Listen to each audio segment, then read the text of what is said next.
আসসালামু আলাইকুম, সবাই কেমন আছেন? আশা করি ভালো আছেন। আমি এখন যাইতেছি উলিয়ানবাগে।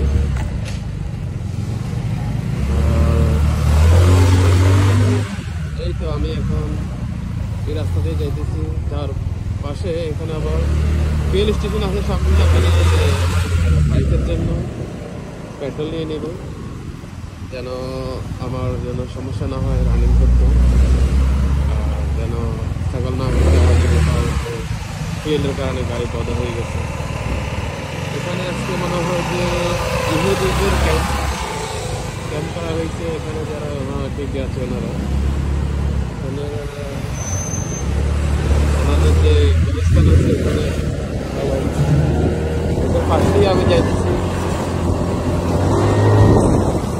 আর যারা আমেরিকাতে বসবাস করেন, নতুন আসছেন অথবা আপনার বর্ডার ক্রস করে আসছেন অথবা ভিজিটে আসছেন অথবা বিভিন্ন ওয়েতে আসছেন, তো তাদের জন্য একটা সুখবর, এমনকি দুঃসংবাদও আছে পাশাপাশি।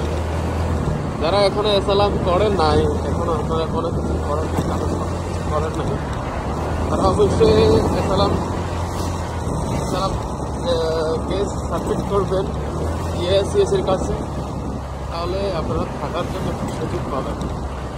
আর যারা এখনো করেন নাই, হয়তো তাদের জন্য একটু সমস্যা হতে পারে। মানে আমি শিওর না, এটা তো সবসময় কয়।